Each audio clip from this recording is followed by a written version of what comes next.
반갑습니다. 오늘이 9월 24일입니다. 이 추석을 10하루 앞두고 있는 날이죠.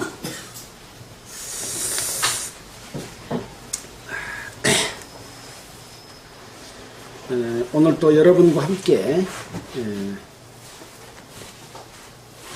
누가가 기록된 말씀 중에서 누가복음 20장 19절 이후의 말씀들을 함께 읽었습니다. 항상 우리는 이 성경 말씀을 대할 때에 예수님께서 이 땅에 오셔서 직접 행하시고 말씀하신 내용이 성경 전체 중에 가장 중요한 내용이라고 하는 것을 누구든지 생각할 수가 있는 것이죠. 우리가 연속극을 보더라도 주인공이 나오면 항상 제일 관심 있게 보고 그 주인공의 그 생각이나 말이나 행동에 따라서 앞으로 어떻게 드라마가 되어져 갈 것이다 그런 생각을 할 수가 있잖아요. 바로 이 예수님은 이 성경 전체의 주인공이시기 때문에 예수님의 한 말씀 한 말씀을 우리는 굉장히 깊이 생각하고 그 하신 말씀의 뜻과 또 행하신 내용 그것이 우리에게 어떤 관계를 갖고 있느냐 또 이 세상에 예수를 믿는다고 하는 사람들에게 어떤 교훈을 주고 있느냐 어떻게 하면 우리가 생명을 얻고 하나님의 자녀로서 살아갈 수 있느냐 하는 그런 내용들이 예수님의 말씀 하나하나 속에가 다 들어있습니다. 자, 예수님께서는 이 예루살렘에 나귀를 타고 입성을 하십니다. 입성하실 때에 제자들이 또는 어린아이들이 호산나 이스라엘의 왕이여 하면서 이렇게 왕으로 입성한 것에 대해서 아주 조촐하지만 그 의견을 표명했죠. 그러나 유대 종교 지도자들은 그들이 먼저 예수님이 메시아고 왕인 것을 먼저 알아봐야 될 텐데 알아보지 못하고 왜 당신 제자들이 왕을 맞이한 것처럼 하는데 저들을 나무래지 아무 말도 안 하느냐라고 말하니까 예수님께서는 만약에 저들이 소리치지 않냐면 이 돌들이 일어나서 소리칠 것이다. 그러니까 예수님 자기 자신은 바로 구약 성경에 예언된 그대로 오신 메시아고 이스라엘 백성들을 구원할 왕이다 하는 것을 그들에게 직접 말씀을 하셨습니다. 이제 성으로 들어오셔서 예루살렘 성을 바라보면서 말씀을 하시기를 그러면서 우시면서 예루살렘이 멸망할 것을 예언을 했습니다. 그 이유는 무엇이냐? 권고받는 날에 네가 알지 못함을 인함이라 그랬습니다. 하나님께서는 선지자들을 통해서 또 세례 요한을 통해서 또 예수님을 통해서 지금 하나님의 역사를 이루고 그 복음을 전하고 계시는데 그 권고하는 날에 알지 못하기 때문에 그것을 받아들이지 않기 때문에 결국은 예루살렘 성이 망할 것을 말씀하시면서 예수님께서 우셨던 그런 광경을 나타내 보였습니다. 그리고 성전에 들어가셔서 이스라엘 백성들이 유월절 제사를 드리기 위해서 돈을 바꾸고 또 비둘기를 사고 팔고 매매하는 이런 그 상과 의자를 둘러 엎어버리고 성전에서 제사 드리기 위한 기구를 가지고 다니는 것을 허락지 아니했습니다. 이렇게 하니까 그러면서 또 이 집은 만민의 기도하는 집이라고 했는데 너희는 강도의 구례를 만들었다라고 말씀하니까 대제사장들과 서기관들이 듣고 예수를 어떻게 멸할까 하고 꾀를 내나 많은 무리들이 예수의 말씀을 듣고 귀히 여기면서 예수의 말을 예수를 많이 따르고 하기 때문에 자기들 마음대로 예수를 죽일 수가 없어서 그 방침을 찾지 못하였다, 그렇게 기록을 하고 있습니다. 항상 이런 사건들을 볼 때는 예수님 당시에 있었던 사건과 지금 예수님이 돌아가시고 부활하고 승천하신 이후에 성령이 오셔서 예수님 대신 성령이 일을 하고 계시잖아요. 똑같이 성령이 일을 하고 계시는 이 기독교 가운데에 있는 모습들하고 항상 비교를 하면서 말씀을 들어보는 게 우리에게 주는 의미다, 그렇게 생각해 볼 수가 있는 것이죠. 이제 이런 상황 가운데서 이제 하루는 예수님이 성전에서 백성들을 가르치며 또 하늘나라의 복음을 전하고 있을 때에 이제 오늘 읽었던 말씀이죠. 서기관들과 대제사장들이 예수의 이 비유를 자기들을 가리켜 말씀하신 줄 알고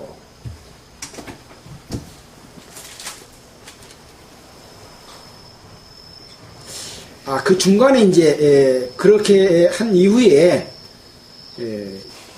이제 하루는 그 대제사장들과 서기관들과 장로들이 예수님에게 당신이 무슨 권세로 이런 일을 하느냐, 무슨 권세로 성전에서 제사 드리고 있는 이 제사를 드리지 못하도록 의자를 둘러엎고 강도의 구례를 만들었다고 말하냐, 누가 이 권세를 줬는지 우리에게 말해라, 이렇게 이제 물어봤지만 예수님께서는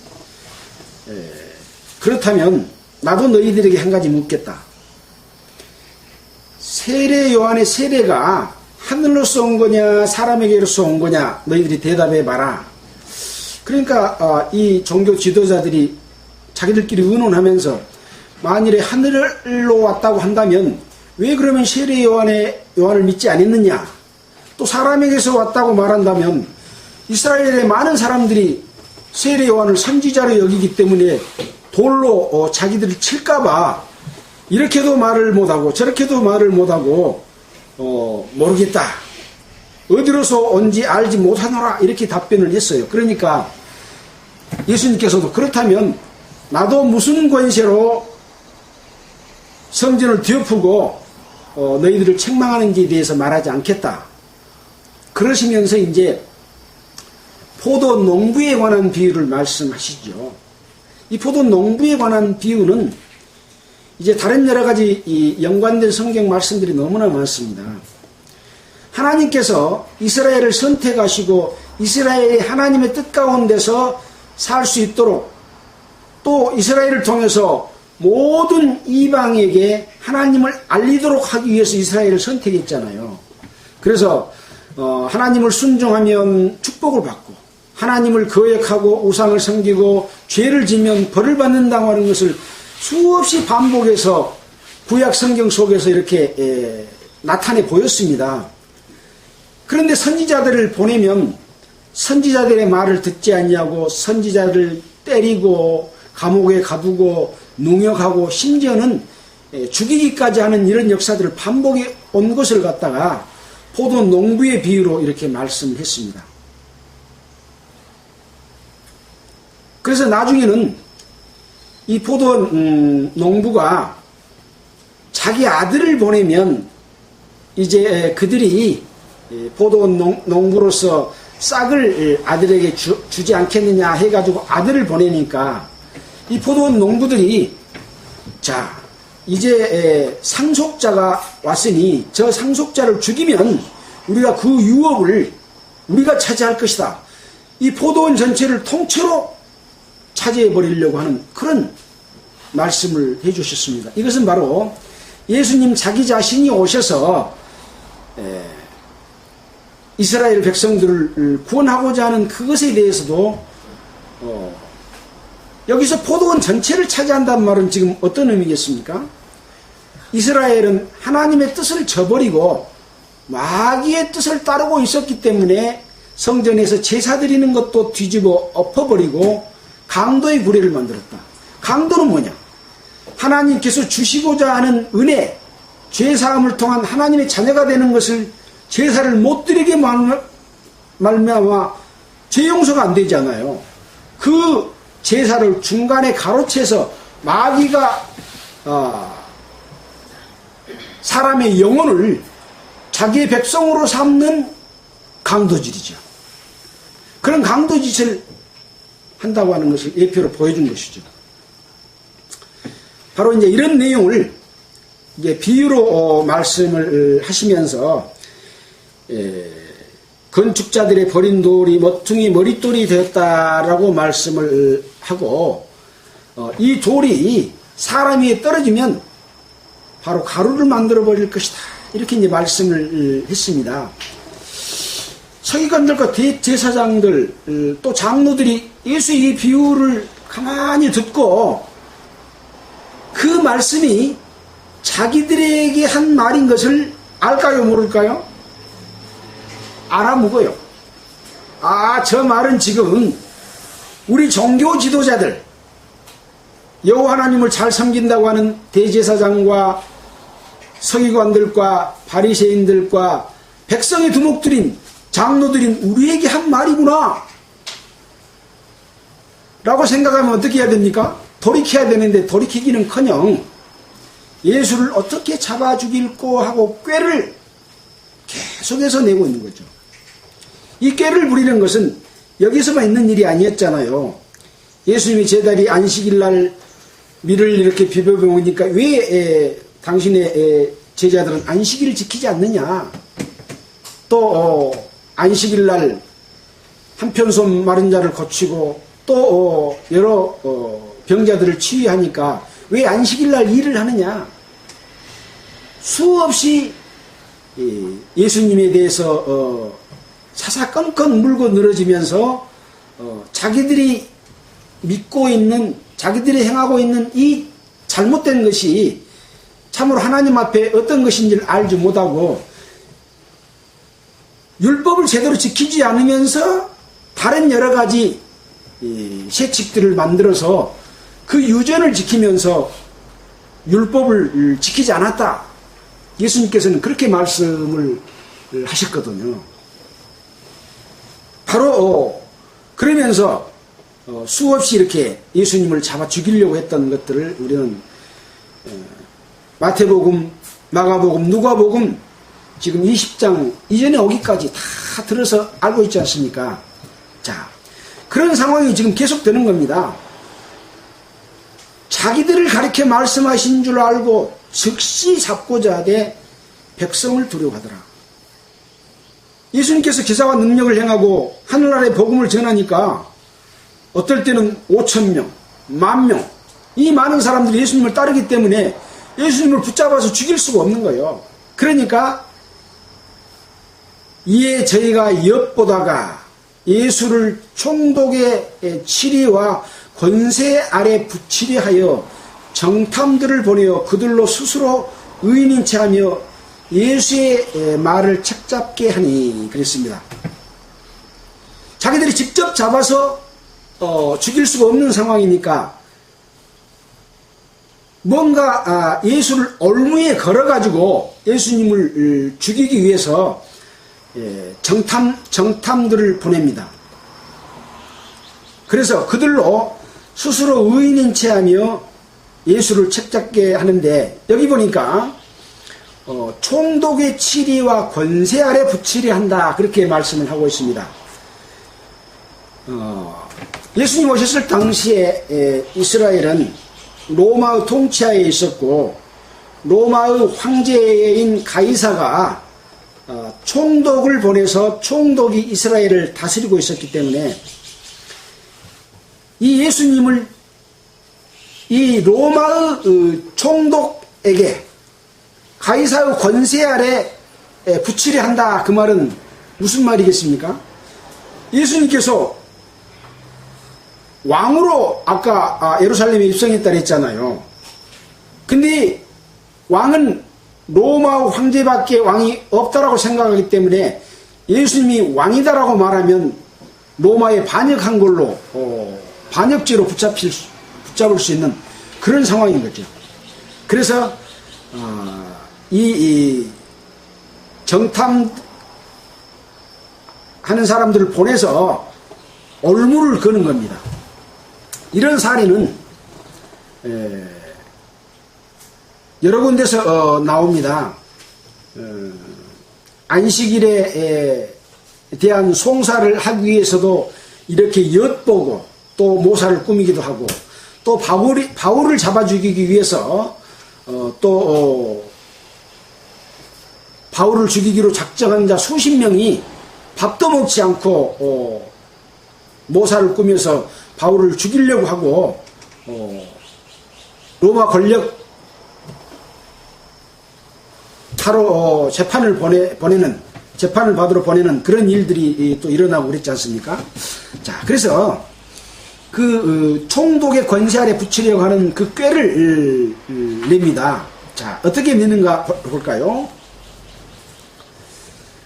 그들이 물어 가로되 선생님이여 우리가 아노니 당신은 바로 말씀하시고 가르치시며 사람을 외모로 취하지 아니하시고 오직 참으로써 하나님의 도를 가르치시나이다 하고 이 종교 지도자들이 보낸 정탐꾼들이 예수를 이렇게 자기들도 스스로 의롭다 하면서 예수를 이렇게 아주 훌륭한 선생으로 이야기를 하는 거죠. 그래서 사람들을 꼬이려고 할 때 나쁜 말로 꼬이려고 하면은 그걸 눈치채고 안 받아들이잖아요. 그러니까 자기도 아주 나는 선한 사람이고 당신도 선한 사람이다. 당신도 좋은 사람이다. 이렇게 해서 아주 동질감을 갖게 해가지고 그 사람을 이렇게 기분 좋게 팍 올려주고 사기를 딱 치잖아요. 그런 것처럼 그런 의도로 지금 말씀을 하는 것이죠. 그들이 물어 가로되 선생님이여 우리가 당신을 안다. 당신은 올바로 말씀하시고 가르치며 사람을 외모로 보지 않냐고 사람의 심중을 본다. 그리고 참으로 하나님의 도, 진리 이를 가르칩니다. 이렇게 말한 거죠. 만약에 이게 진심이었다면 이들은 어떻게 되겠습니까? 진심이었다면 예수님이 전해준 그 하늘나라의 복음을 듣고 하나님의 백성이 됐겠죠. 그래서 관주에 보니까 누구누구를 거기다 비유를 했냐면 요한복음 3장 2절에 니고데모를 비유를 했습니다. 니고데모는 선한 선생님이요 하고 어떻게 해야 되는지를 물었잖아요. 그러니까 거듭나지 않으면 하나님의 나라를 볼 수 없다라고 말한 이후에 나중에 니고데모는 예수 그리스도의 제자가 되어서 나중에 예수님이 돌아가실 때 향유를 가지고 왔던 그런 기록이 있지 않습니까? 또 베드로도 관한 비유, 또 아볼로에 관한 비유, 이런 사람들도 예수님의 도를 가르쳤어요. 그러나 그 도를 가르치는데 진실로 가르친 거예요. 근데 세례 요한의 세례밖에 몰랐을 때 브리스길라와 아굴라가 데려다가 아볼로에게 복음을 전함으로 말미암아 아볼로가 복음을 깨닫고 즉시 전도하러 나서게 되는, 그러니까 진심을 가지고 예수님을 대하게 되면 축복을 받을 수 있는데 진심은 다른 데 있어. 예수를 믿고 그것을 전하는데 자기의 마음은 딴 유익을 위해서 예수님을 대한다거나 성도들을 대하면 결국은 그 은혜를 받을 수 없게 된다고 하는 어떤 교훈도 지금 주고 계시는 것이죠. 자, 그래서 우리가 가이사에게 세를 바치는 것이 가하니까 불가하니까 하고 예수님한테 물어봅니다. 이때 당시에는 이 로마에서 이스라엘 사람들 성인에게 인두세를, 성인에게 반드시 세금을 내도록 하는 것을 법제화해 놨는데 강제로 거두는 거예요. 세금을 안 내면 처벌을 받아요. 그러니까 이 로마 황제를, 이스라엘을 지배하고 있다는 것을 인정하게 하는 첫째 목적이 있고, 두 번째 목적은 로마의 황제를 신성시하는 그런 그 뜻이 거기에 포함되어 있어가지고, 이스라엘 백성들은 오직 하나님은 한 분뿐이시라고 생각하는 유일신 사상을 믿고 있는 사람들이기 때문에 이 로마의 인두시에를 바치는 것에 대해서 굉장히 저항하는 그런 사람들이 많았습니다. 내는 것이 옳지 않다 그렇게 생각하는 이스라엘 백성들이 많은데, 예수님 보고 가이사에게 세를 바치는 것이 가하니까 불가하니까 이렇게 물어본 거예요.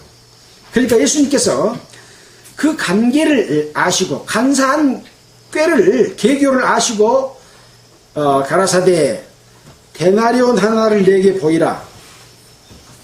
네 화상과 글이 여기 있느냐라고 물어본 거예요. 이 데나리온이 바로 로마의 화폐입니다. 데나리온은 하루 품삯에 관한 그만큼한 돈입니다. 한 데나리온이면 하루 품삯. 지금으로 말하면 보통 10만 원 그런 정도 된다고 볼 수 있겠죠. 그 데나리온에가 가이사의 얼굴이 새겨져 있는 거예요. 그러니까 예수님께서 네 화상과 글이 여기 있느냐? 그러니까 대답하되 가이사의 것이니이다. 그러고 말을 하니까 예수님께서 그런즉 가이사의 것은 가이사에게, 하나님의 것은 하나님께 바치라 하시니, 저희가 백성 앞에서 그의 말을 능히 책잡지 못하고 그의 대답을 기이 여겨 잠잠하니라. 이제 이 사람들이 물어본 취지는, 예수님이 많은 백성이 예수님을 따르고, 예수님은 하나님의 아들로서 또 메시아로서 이스라엘의 왕으로서 이렇게 오셨기 때문에 당연히 가이사에게 세 바치는 것은 옳지 않다, 그렇게 답변해 주기를 바라고 지금 꾀를 낸 것이거든요. 그런데 그 화상이 누구 것이냐, 가이사의 것이냐 하니까 가이사의 것은 가이사에게, 또 하나님의 것은 하나님께 바치라고 한 거예요. 여기서 하나님의 것이라고 하는 것은 뭐냐면, 성전에 내는 세가 있는데, 이 세는 이제 유대인들의 화폐죠. 그래서 이 성전세는 강제적으로 낸 것이 아니라 자의에 의해서 성전세를 내는 그런 자율적인 제도였기 때문에, 하나님의 것은 하나님이 내고, 세상 왕의 것은 세상 왕에게로 내라 라고 이렇게 말을 해버리니까 자기들이 걸었던 올무에서 예수님께서 빠져나가 본 거예요. 그러니까 저희가 백성 앞에서 그의 말을 능히 책잡지 못하고, 왜 백성 앞에서입니까? 많은 사람들이 예수를 따르니까 예수를 붙잡지 못하지 않아요. 여기서 올무에 걸리면 이제 백성들이 보는 앞에서 이 예수님이 로마 황제인 가이사에게 반역했으니까 우리가 붙잡아서 로마 병정에게 넘겨야 되겠다, 그렇게 하려고 하는데 예수님께서 빠져나가 버리니까 그의 대답을 기이 여겨 잠잠하더라. 여기 기이 여긴다 라는 말도 굉장히 중요하죠.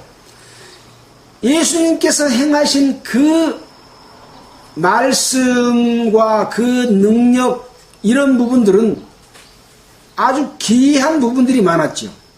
신비한 부분들이 많았죠. 소경의 눈을 뜨게 하고, 귀목의 길이를 듣게 하고, 안진뱅이를 일으키고, 혈류병을 낫게 하고, 귀신을 쫓아내고 심지어 죽은 자를 살려낸 것은 어떤 일입니까? 바로 기이한 일입니다. 신비스러운 일입니다. 그럴 때는 어찌해야 되냐? 그 신비함과 그 기이함에 내가 무릎을 꿇으면 예수님께서, 하나님께서 우리에게 주신 그 은혜를 입을 수가 있는 것이죠. 근데 그 기이하게는 깨달았는데 예수님 앞에 내가 잘못 생각했습니다, 잘못했습니다 하고 한 것이 아니라 잠잠하게 침묵하면서 어때요? 어떻게 다음에 또 얼물을 걸어서 예수를 잡을까? 그렇게 생각하는 거예요. 바로 이런 사람들은 하나님의 자녀가 될 수 없는 사람들이다 하는 것을 여기서 이 예화 중에서도, 이 사건 중에서도 우리가 교훈받을 수가 있다 라고 하는 것을 우리는 생각을 해봐야 될 것입니다. 자, 이제 그 다음 사건으로 넘어갑니다. 27절입니다. 부활이 없다 주장하는 사두개인 중 어떤 이들이 와서 물어가로되,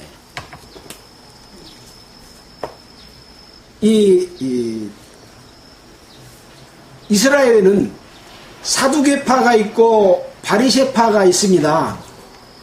바리새인들은 철저히 율법주의자들인데 이 사두개인들은 율법을 지키지만은 믿지 않고 있는 것이 무엇이냐면 부활도 믿지 않고 천사도 없다, 그 다음에 영혼도 없다, 그 다음에 영생도 없다, 이렇게 생각한 사람들이었어요.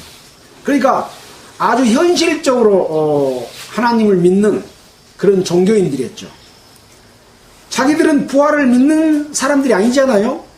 근데 예수님한테 와가지고 어떤 말을 질문을 하느냐, 물어가로되 선생님이여, 모세가 우리에게 써주기를 사람의 형이 만일 아내를 두고 자식이 없이 죽거든 그 동생이 그 아내를 취하여 형을 위하여 후사를 세울지니라 하였나이다.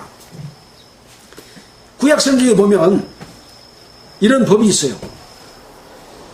유대인의 이제 그 율법인데, 형이 형수와 이렇게 살다가 자식이 없이 형이 죽어버렸어요. 그러면 그 후사를 잇기 위해서 그 다음에 동생이 형수하고 살아서 후사를 세울지니라 라는 법이 있는 거예요.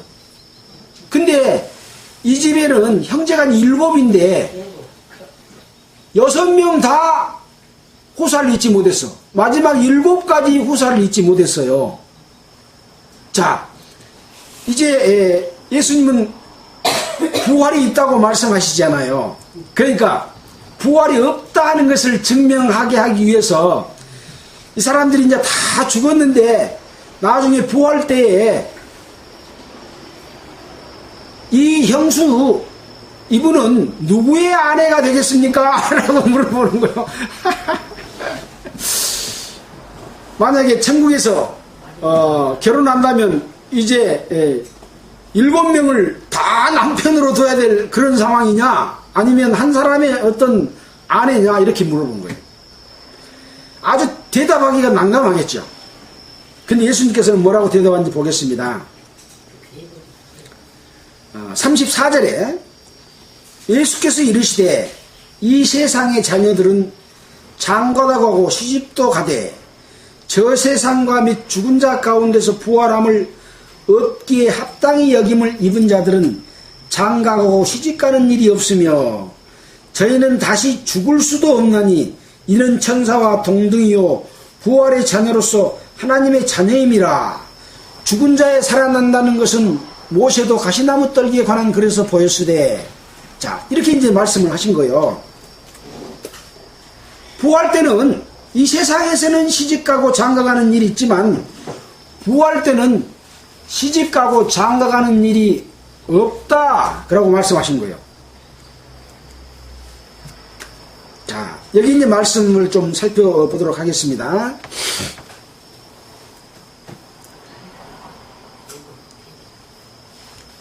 부활함을 얻기에 합당히 입은 자들, 여기에 살펴보면 여러 가지 내용들이 있습니다.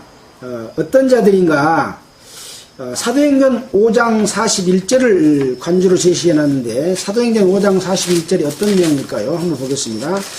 5장 41절에 보면, 사도들은 그 이름을 위하여 능력을 받는 일에 합당한 자로 여김을 기뻐하면서 공의 앞을 떠나니라.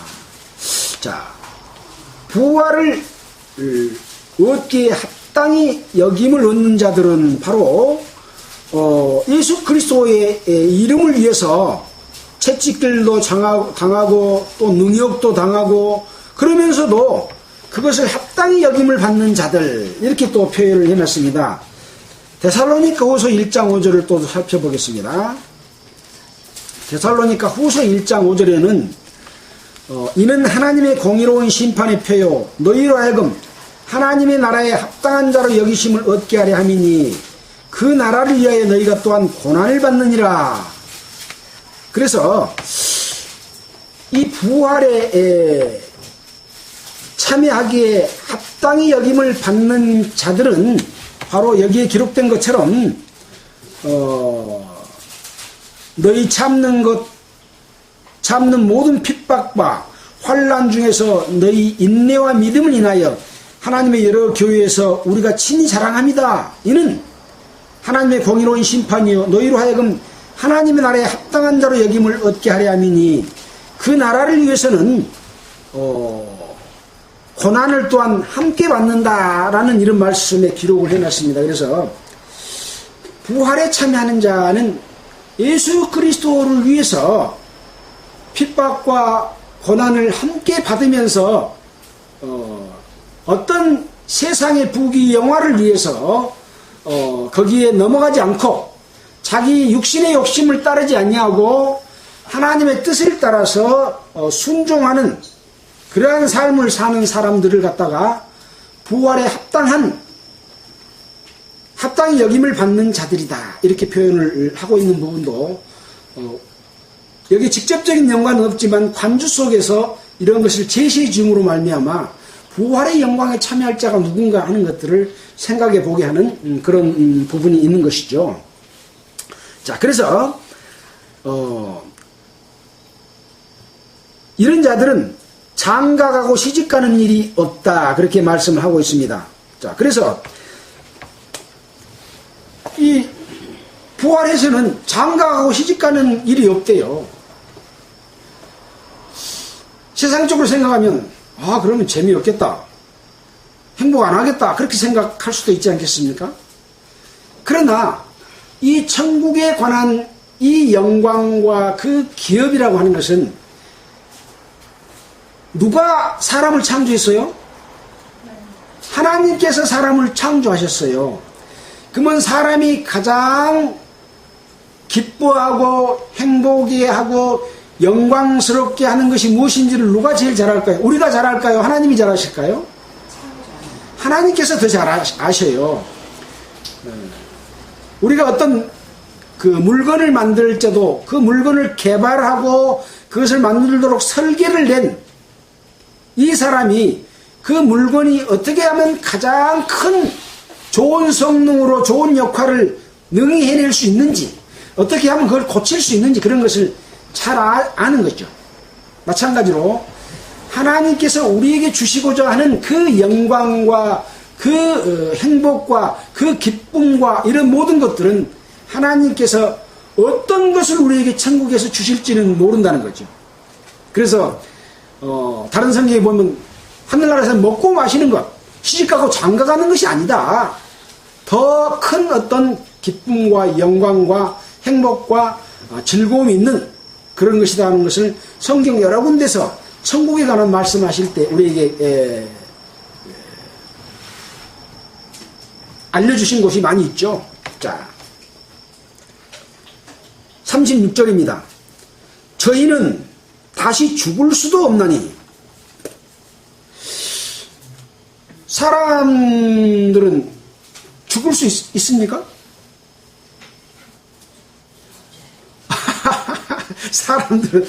사람들은 죽을 수가 있어요. 어떤 게 죽음이냐고 생각하냐면 이 육체에서 목숨이 떠나간 것을 죽음으로 생각하는 거예요. 근데 성경적 의미의 죽음은 이게 죽음이 아니에요. 실질적으로 죽음이라고 표현은 하지만 영혼이 죽는 것. 근데 이 영혼은 아예 죽지를 않아요. 천사도 아예 죽지를 않아요. 하나님의 영도 아예 죽지를 않아요. 그래서 영혼은 사람이 죽일 수 있는 게 아니에요. 그러면 죽음, 사망은 뭐냐? 하나님으로부터 떠나서 형벌받는 것이 사망이고 죽음인 거거든요. 그러니까 여기서 보면 이제 죽을 수 있다는 말은 우리 육신과 영혼이 분리되는 것을 죽음이라고 말하는데 다시 죽을 수도 없다. 그 말은 영혼이 죽지 않는다 이거예요. 죽고 싶어도 못 죽어. 근데 어떤 사람은 천국에서 하나님께서 주시는 영광 가운데 사는가 하면 어떤 사람은 이제 마귀에게 넘어가서 마귀의 뜻을 따르다 보니까 하나님의 뜻을 배척하고 사탄이 좋아하는 아까 강도질을 사람의 영혼을 잡아다가 사탄에게 팔아먹는 인신매매를 하는 그런 일을 하고 있는 자들이 바로 종교인들이거든요. 대제사장과 서기관과 바리새인과 장로들, 이들은 하나님을 안 믿는 게 아니라 가장 잘 믿는다고 했던 사람들이 그런 일을 했는데 강도질을 한 거거든요. 그런 자들은 이제 영원한 심판을 해. 근데 그 심판은 사람을 위해서 그 지옥을 만든 것이 아니고 심판하는 것을 불못을 만든 것이 아니고 마귀를 위하여 예비된 영영한 불에 들어가라 그랬거든요. 근데 마귀에게 속하면 마귀와 함께 가는 거예요. 하나님께 속하면 하나님과 함께 하늘나라로 가는 것이거든요.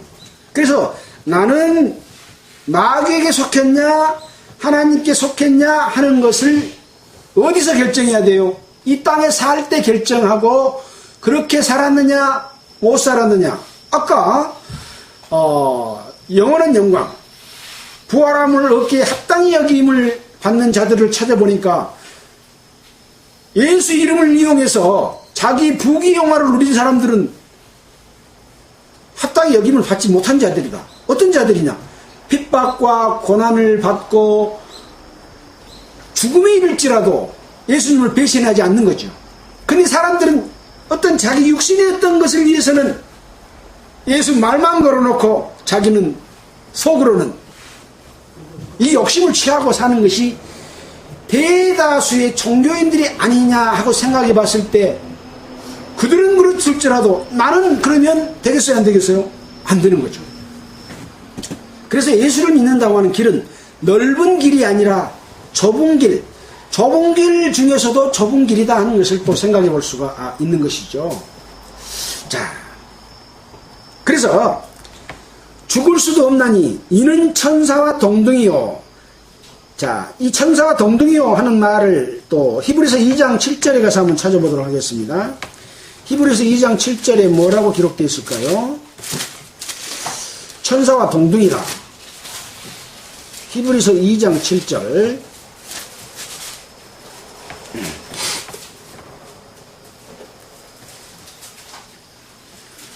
6절부터 보겠습니다. 오직 누가, 여기 누가는 다윗입니다. 오직 다윗이 증거하여 가로되 사람이 무엇이간데 주께서 저를 생각하시며 인자가 무엇이간데 주께서 저를 권고하시나이까. 저를 잠깐 동안 천사보다 못하게 하시며 영광과 존귀로 관시우시며 만물을 그 발 아래 복종케 하셨느니라 하셨으니 만물로 저에게 복종케 하셨은즉 예수 그리스도에게 복종케 하셨은즉 복종치 않은 것이 하나도 없으나 지금 우리가 만물이 아직 저에게 복종한 것을 보지 못하고 오직 우리가 천사들보다 잠깐 동안 못하게 하심을 입은 자 곧 죽음의 고난을 받으심을 인하여 영광과 존귀로 간쓰신 예수를 보니 이를 행하심은 하나님의 은혜로 말미암아 모든 사람을 위하여 죽음을 맛보게 하려 함이다. 이 죽음을 맛본 자들은 또한 부활을 맛보는 것이죠. 자, 그래서 10절에 보면 만물이 나고 만물이 말미암은 자에게는 많은 아들을 이끌어 영광에 들어가게 하시는 일에 저희 구원의 주를 고난으로 말미암아 온전케 하심이 합당하도다. 자, 그렇게 해서 이 예수님도 육신의 몸을 입고 오셨기 때문에 천사보다 잠깐 못한 위치에 있었다. 예수님이 죽었다가 부활하심으로 말미암아 승리하셨고, 우리는 예수님과 함께 죽었다가 부활함으로 말미암아 이제 영원히 죽지 않는 그런, 죽을 수도 없는 영광스러운 우리가 생명을 얻었거든요. 그래서 천사보다 우리가 나서야 낫지 못해요? 낫다고 하는 것을 말씀해 주고 있는 거죠. 천사도 죽지 않고 우리도 영원히 죽지 않습니다. 그러나 천사는 불의는 영으로 창조했고 사람은 하나님의 사랑의 대상으로서 창조했기 때문에 그 영광과 그 기업은 천사들 것이 아니라 구원을 얻고 하나님의 뜻이 합당한 대로 사는 삶을 얻은 자들의 것이라는 거죠. 그래서 부활의 자녀로서 하나님의 자녀다. 그래서 이 세상의 자녀와 부활의 자녀를 대비시켜서 말씀해 주고 있습니다. 부활의 자녀는 누구의 자녀요? 곧 하나님의 자녀라고 말씀하고 있죠. 자, 36절에 저희는 다시 죽을 수도 없나니 이는 천사와 동등이요 부활의 자녀로서 하나님의 자녀다. 부활의 자녀고 또 하나님의 자녀다. 그래서 부활함으로 말미암아 영원히 죽지 않는 영생을 얻는 하나님의 자녀다 라고 말씀하신 것이죠. 37절입니다. 죽은 자에 살아난다는 것은 모세도, 이 죽은 자에 살아난다고 하는 것에 대해서는 이제 모세가 가시나무 떨기에서 관한 글에 어떤 내용이 나옵니까? 이 모세가 서 있을 때 떨기나무에 불이 붙었어요. 근데 불이 붙었는데 떨기나무가 하나도 안 타는 거예요. 그래서 이상히 여기서 보고 있으니까 하나님께서 모세에게 신발을 벗어라. 여기는 거룩한 땅이다 라고 말씀하셨던 그 영광을 하나님께서 모세에게 보여줬어요. 그리고 너는 애굽에 있는 이스라엘 백성들을 구출해내라 라고 말하니까 모세가 나는 말도 못하고 능력도 없습니다. 그러니까 여러가지 기적을 보여줬잖아요. 그러면 너가 가지고 있는 지팡이를 한번 던져봐라. 지팡이를 던지니까 지팡이가 뱀이 된 거예요. 지팡이 꼬리를 잡아라. 그러니까 꼬리를 잡으니까 다시 지팡이가 된 거예요. 이런 능력을 하나님께서 보여준 거예요. 그러면서 이제 이스라엘 백성을 구원하도록 보내는 그런 내용이 바로 죽은 자에 살아난다는 것은 모세가 가시나무 떨기에 관한 글 속에서 주를 아브라함의 하나님이요 이삭의 하나님이요 야곱의 하나님이라 하신 것을 보여주신 것이죠. 자, 근데 여기 보니까 주를, 여기서 주는 하나님을 말씀하신 것이죠. 아브라함의 하나님이요 이삭의 하나님이요 야곱의 하나님이라 칭하였나니 하나님은 죽은 자의 하나님이 아니요 산 자의 하나님이시라. 하나님에게는 모든 사람이 살았느니라 하시니. 자, 이스라엘 백성들은요, 우리는 아브라함의 자손이요 이삭의 자손이요 야곱의 자손이다. 우리 하나님은 아브라함의 하나님이요 이삭의 하나님이요 야곱의 하나님이라고 철저히 믿는 그런 사람들이잖아요. 근데 야곱도 죽어버리고 없고 없어져 버렸고 이삭도 없어져 버렸고 아브라함도 없어져 버렸다면 그 하나님이 계신들 무슨 소용이 있겠습니까?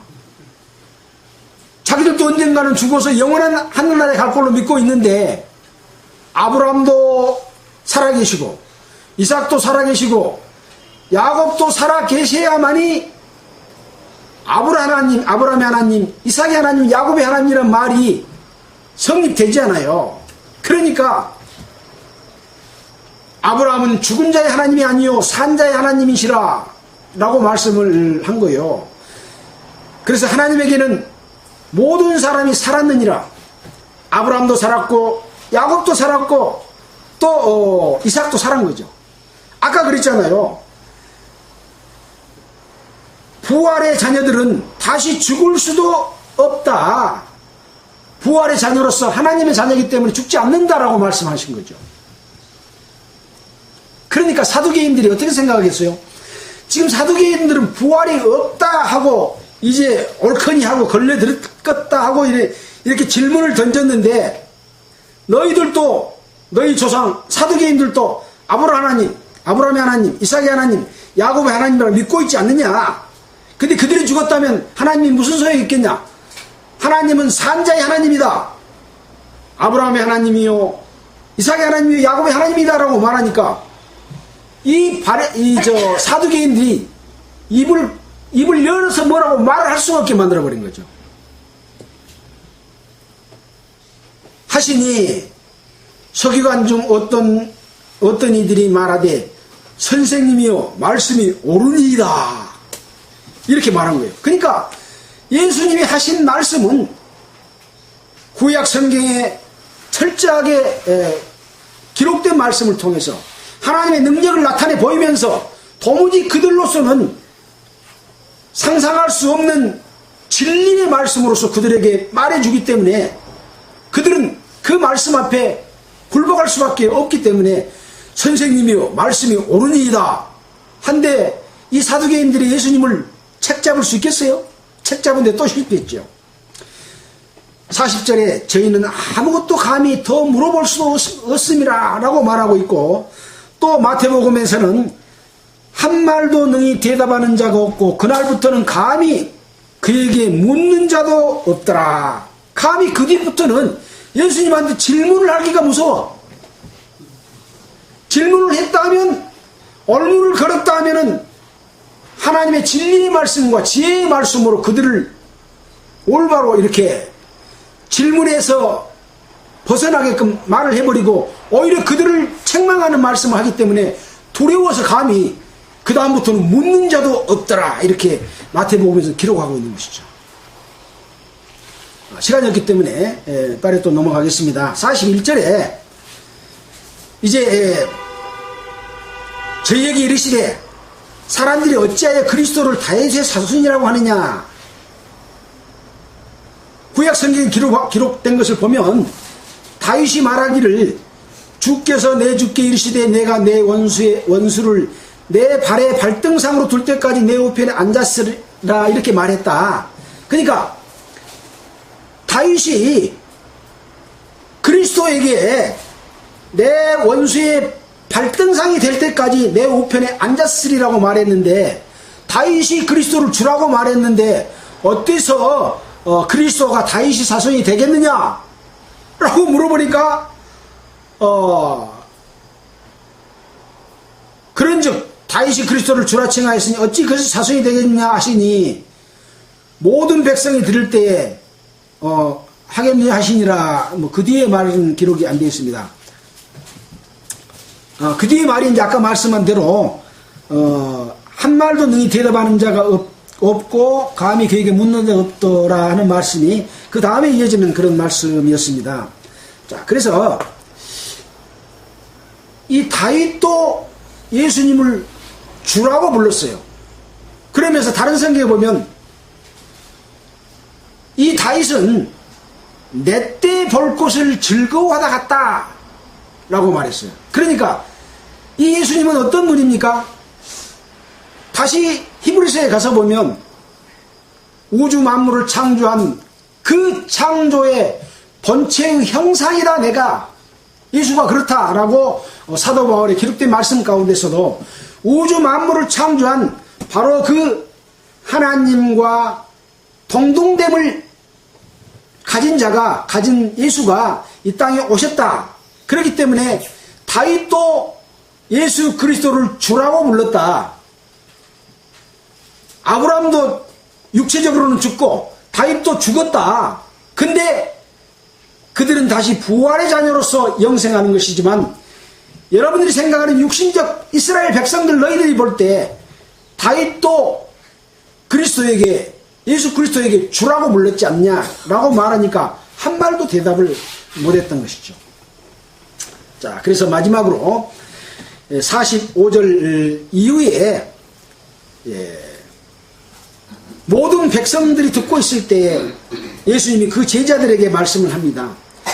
긴 옷을 입고 다니는 것을 원하며 시장에서 문안받는 것과 회당의 상자와 잔치의 상석을 좋아하는 서기관들을 삼가라 라고 말한 거죠.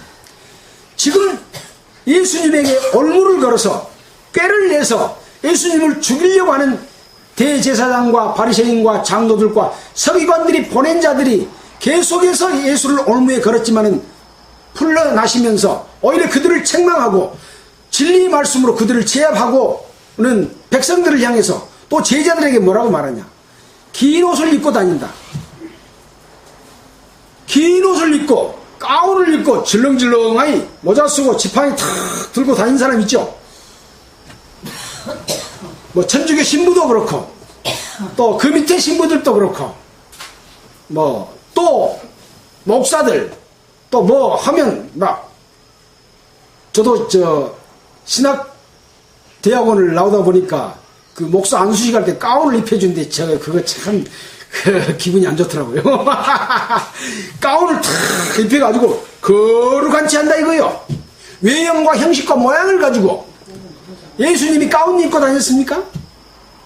칠렁칠렁한 거 달고 다니면서 그 권세와 외모로서 이스라엘 백성들을 향해서 가르쳤습니까? 복음을 전파했습니까? 아니거든요. 근데 마귀는 그런 것으로 씌워서 소개가 권위가 없으니까 끝권위를 나타내가지고 사람들 앞에 위압을 주고 어떤 거룩한 채 하는 것이죠. 아까 이 사람들도 그랬잖아요. 의인인 채 하면서 예수의 말을 책잡으려고 해가지고 질문을 던졌잖아요. 바로 그런 서기관들을 삼가라 그런 것이죠. 또 시장에서 문안받는 것과 시장에 가니까 신부님 목사님 나오셨습니까? 하고 인사하면 좋아가지고 기분 좋아가지고 근데 번체만체하면 기분이 나빠. 이들이 바로 자기가 뭐나 된 것처럼 하나님의 그 권위를 자기가 대리하고 있는 자처럼 그렇게 행세를 하면서 존경받기를 좋아한다 이거예요. 사람이 존경받으면 그 사람은 천국에서 상이 있어요 없어요? 없다 그랬잖아요. 없어요. 사람 앞에서는 헐벗고 굶주리고 매맞고 채찍맞고 고난을 받고 있어야만이 영원한 하늘나라에서는 영광을 얻는 것이거든요. 근데 이 세상에서 그런 것을 취하려고 하는 자들을 말하는 거예요. 또 회당의 상자와 교회당에 가면 높은 자리, 여기 목사님 자리, 여기는 장로님 자리, 뭐 권사님 자리에서 쫙 모시고 어떤 데는 그냥 더 높은 자리에다가 올리고 또 올리고 더 올려서 그냥 쭉 선포하노라 하고 그냥 이렇게 높은 자리에 있는 것처럼 하는 그런 자들을 삼가라 이런 얘기죠. 그런 자들 누군지 여러분 생각해 보세요. 생각해 보시라고. 그런 자들이 누구겠습니까?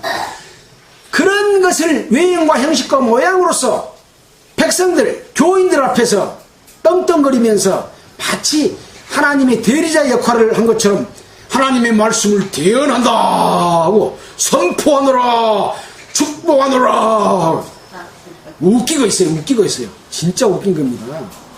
하나님이 보실 때 얼마나 가증하겠어요. 그들을 바로 삼가라 이렇게 말하고 있는데 이런 말이 자기들 눈에 보일까요 안 보일까요? 본다고 하니 그저 죄가 있는 일을 하는 것처럼 이런 말씀이 누구에게 하는 말씀인지를 그들이 모른다는 거예요. 왜? 눈이 가려져 있어요.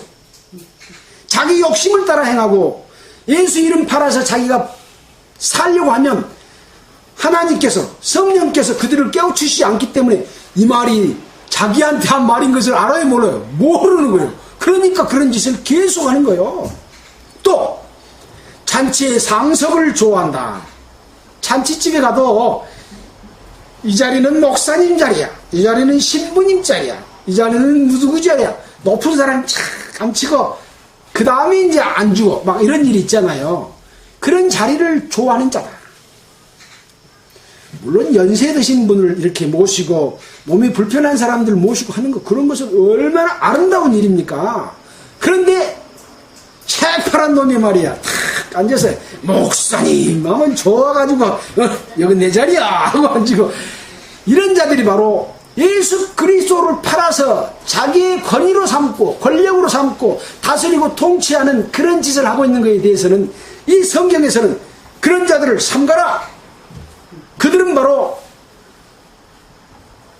영혼을 강도질에서 마귀에게로 데려가는 자다라고 선포하고 계신 것이죠. 예수님께서 직접 그런 자들에 대해서 또 뭐라고 말하냐. 47절에 함께 읽어볼까요? 저희는 과부의 가산을 삼키며 외식으로 길게 기도하니 그 받는 판결이 더욱 중하리라 하시니라.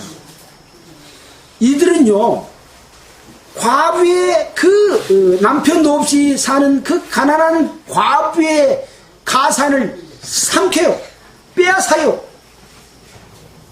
토색이에요, 달라고 졸라가지고 뺏어요. 심지어는 여러분이 죽으면 그것이 가지고 가지 못하니까 교회에 다 바치고 가세요. 그렇게 설교한 목사도 있잖아요.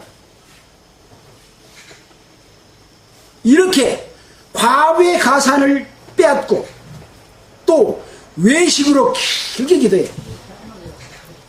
하나님은요, 길게 기도하는 거 안 좋아합니다.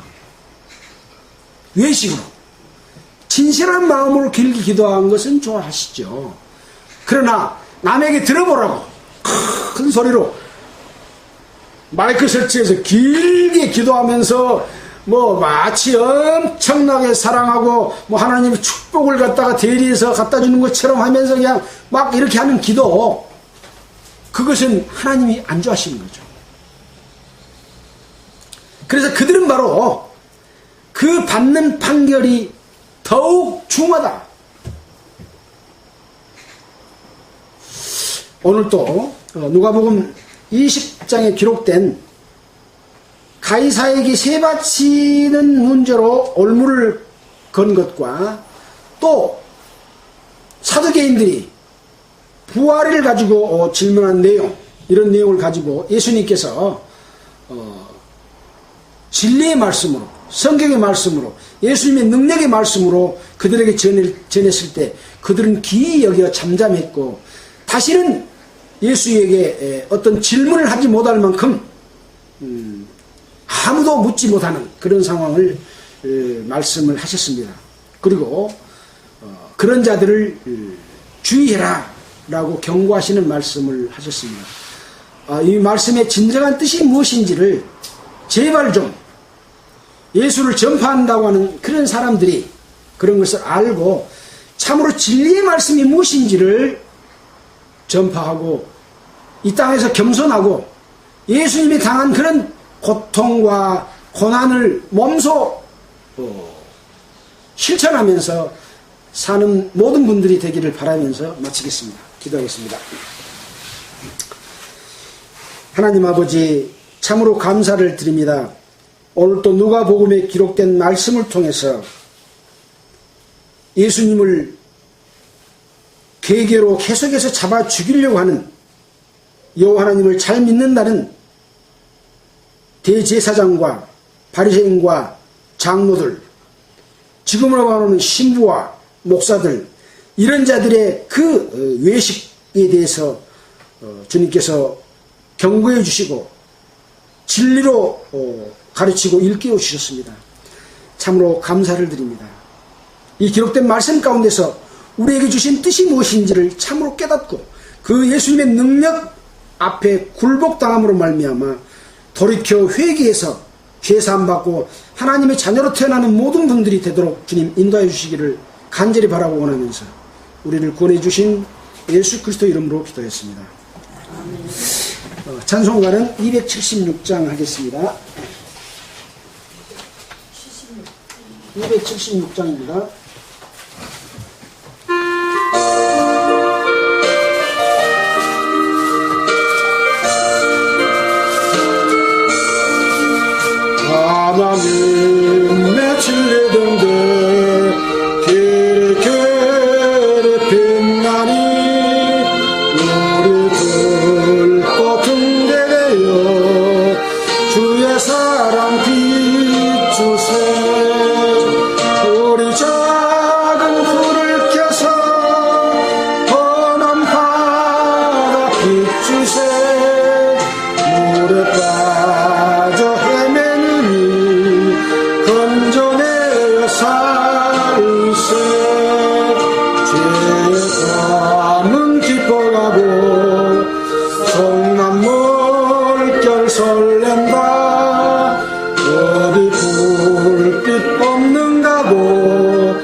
건져라 일줄 찾아 헤매는 일 생명선에 건져라 우리 작은 불을 켜서 험한 바다 비추세 물에 빠져 헤매는 일 건져내어 살세.